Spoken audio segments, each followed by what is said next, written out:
नमस्कार दोस्तों, स्वागत करते हैं आप सभी को आपका यूट्यूब चैनल अंदाज भोजपुरी। जी हाँ दोस्तों, बता दूं कि भोजपुरी के हिट मशीन खेसारी लाल यादव जी का एक बहुत ही बेहतरीन का गाना आ रहा है और इस गाने की हम बात कर रहे तो चोलिया के हूँ राजा जी, जो कि आप सब बीच देखने और सुनने को मिलने वाला है, यानी कि न्यू वर्जन में। जी हाँ दोस्तों, हमारे सिंगर रहेंगे खेसारी लाल यादव जी और शिल्पी राज होंगे। गाने की हम चर्चा कर ले तो गाना बहुत ही गजब का होने वाला है, जो कि लोकगीत होगा 2024 का सबसे सुपरहिट ये गाना होने वाला है, जिसका ऑफिशियल टीजर आप लोग देखे हैं। और इस गाने की हम चर्चा कर ले तो गाना बहुत ही बेहतरीन, बहुत ही बवाल का है और एक गाना जो कि सोशल मीडिया पर काफ़ी वायरल चला है खेसारी जी का ईद का करेलू, जिसका वीडियो वर्जन बहुत ही जल्द 1 से 2 दिन के अंदर देखने को मिल जाएगा। आप लोग देख लीजिएगा Khesari music world YouTube channel के माध्यम से।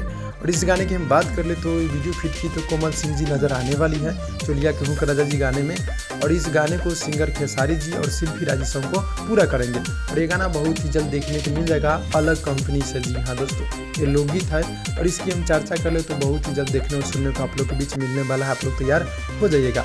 हमारे चैनल पर नहीं तो चैनल को सब्सक्राइब कर दीजिएगा, नोटिफिकेशन बेल आइकन को अपलोड पे कर दीजिएगा ताकि आप लोग को भोजपुरी खबर यहाँ पे मिलते रहेगा। तो भाई लोग मिलते हैं अगले वीडियो में, तब तक के लिए धन्यवाद।